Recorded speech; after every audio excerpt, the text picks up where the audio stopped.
One of the greatest paradoxes of human nature is this. We spend most of our lives trying to get people to like us, and yet one of the most effective ways to make people like us is by not doing what they want us to do. Does that sound counterintuitive? Yes. But there's an art to this, and it's the art of getting people to like you by saying no. I remember reading an article once where the author told the story of waiting at a traffic light in Rome with his motorcycle when he heard a man begging on the side of the road. The man was old, frail, dressed in rags. He looked desperate. So the author did what most of us would have done in that situation. He pulled out his wallet, gave the man some cash, and went on his way.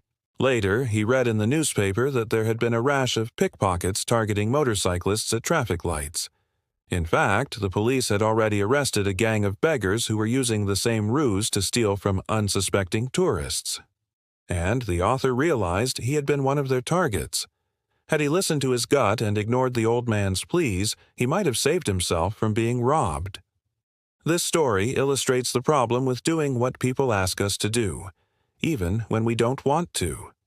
Sometimes people will exploit our compassion, our sense of duty, or our desire to avoid conflict until we've lost both our money and our dignity. The art of saying no helps us to protect ourselves from those situations. But why do we find it so hard to say no? Well, as I see it, there are 3 reasons. Number 1, we fear that saying no will make people dislike us. We are social creatures, and our brains have evolved to fear rejection.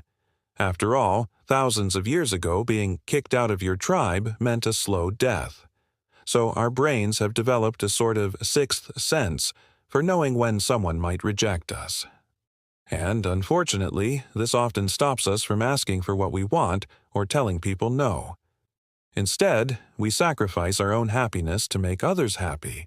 But here's the thing. If someone dislikes us for telling them no, then they probably didn't deserve to be in our lives in the first place.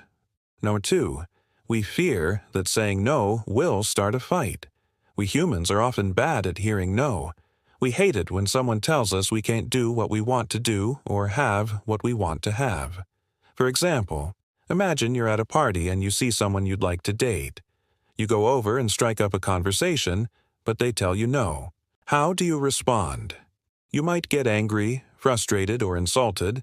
Some people will even lash out, and that's why we often find it so hard to say no. We fear that it will hurt the other person or cause a fight. But the truth is, if someone gets angry when we tell them no, then that's their problem, not ours. Number 3, we fear that saying no will ruin our chances of doing something better in the future.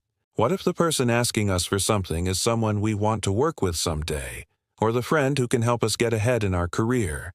If we say no to them today, we might ruin our chances of working together tomorrow. But here's the thing. If someone is willing to trample over our needs today to get what they want, then they're probably not someone we want to work with anyway. The fact is, we often say yes when we really want to say no because we are more afraid of missing out on something than we are of losing something.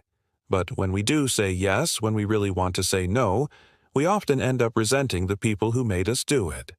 Resentment is a deadly poison in any relationship. But there's no better cure for it than learning how to say no. So how do we learn to say no to people without making them dislike us? Well, as I see it, there are 4 steps to mastering the art of getting people to like you by saying no. Step number 1. Show them that you respect their opinions. When you show people that you respect their opinions, they are more likely to respect yours. So, before you tell someone no, take the time to listen to their point of view and let them know that you value their input. This doesn't mean you have to agree with everything they say. It just means that you're open to hearing them out and considering their perspective. When you do this, people are more likely to be receptive when you tell them no. Step number 2. Focus on the benefits of saying yes to them. One of the best ways to get people to like you is by focusing on the benefits of saying yes to them rather than the drawbacks of saying no. For example, instead of saying no to a friend who asks you to help him move, say yes, I'd love to help you move. I know how stressful it can be. I remember when I moved apartments last year and I couldn't have done it without my friends. Let me know when and where you need help. This is a subtle but powerful way of getting people to like you because it focuses on the benefits of saying yes instead of the drawbacks of saying no. Step number 3. Use the power of suggestion. The way we frame things matters. And the same is true when we're asking people to do things for us. For example, instead of saying, "Can you help me with this?" we can say, "This is something I'm struggling with. Would you mind helping me?" Or instead of asking someone to do something, we can suggest that they do it. "I think it would be great if you helped me with this. Would you be interested?" This is a subtle but powerful way of getting people to do things for us because it puts the onus on them to say no. And, as we all know, people are less likely to say no to themselves than they are to someone else. Step number 4. Give them a choice. Giving people a choice makes them feel like they are in control of the situation. So instead of saying no outright, give the person asking you for something 2 options. One that you are willing to do, and one that you aren't.